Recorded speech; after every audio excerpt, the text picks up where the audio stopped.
Hi hello, എല്ലാവർക്കും Angel ക്രിയേഷനിലേക്ക് സ്വാഗതം. നമ്മളിന്നിവിടെ തയ്യാറാക്കാൻ പോകുന്നത് ജാക്ക് ഫ്രൂട്ട് മിൽക്ക് ഷേക്കാണ്. ചക്ക കൊണ്ടുള്ള മിൽക്ക് ഷേക്ക് വളരെ ടേസ്റ്റിയിലും ഹെൽത്തിയിലും വളരെ എളുപ്പത്തിൽ തന്നെ തയ്യാറാക്കിയെടുക്കാൻ പോകുന്നൊരു ചക്ക മിൽക്ക് ഷേക്കാണ്. അപ്പോൾ അതിന് ഒരു മിക്സിയുടെ ജാർ എടുക്കുക. അതിലേക്ക് 1 കപ്പ് ചക്ക ചെറുതായി അരിഞ്ഞത് ഇട്ട് കൊടുത്ത് അതിലേക്ക് 5 ടീസ്പൂൺ പഞ്ചസാര ചേർത്ത് കൊടുക്കുക. അതിലേക്ക് നമുക്ക് ഒരു 5 ബദാം ചെറുതായി അരിഞ്ഞത് ചേർത്ത് കൊടുക്കാം.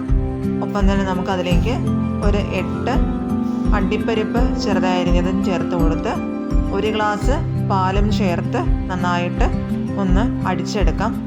ഞാൻ ഇവിടെ ചെയ്തപ്പോൾ ഒരു മിസ്റ്റേക്ക് സംഭവിച്ചു. കാരണം നമ്മൾ ആദ്യം ചക്ക ചെറുതായിട്ടൊന്ന് ക്രഷ് ചെയ്തതിന് ശേഷം മാത്രമേ പാലൊഴിക്കാൻ പാടുള്ളൂ. ഇല്ലെങ്കിൽ നല്ലതുപോലെ ഫൈനായിട്ട് അടിഞ്ഞു കിട്ടാനായിട്ട് ബുദ്ധിമുട്ടുണ്ടാവും. അത് പ്രത്യേകം നിങ്ങളൊന്ന് ശ്രദ്ധിക്കുക. അപ്പോൾ വളരെ എളുപ്പത്തിലും ടേസ്റ്റിയിലും നമ്മുടെ ജാക്ക് ഫ്രൂട്ട് മിൽക്ക് ഷേക്ക് ഇവിടെ തയ്യാറായിട്ടുണ്ട്. എല്ലാവർക്കും ഇഷ്ടപ്പെട്ടു എന്ന് തന്നെ വിചാരിക്കുന്നു. എല്ലാവരും ട്രൈ ചെയ്ത് കൂടി ഒന്ന് നോക്കുക.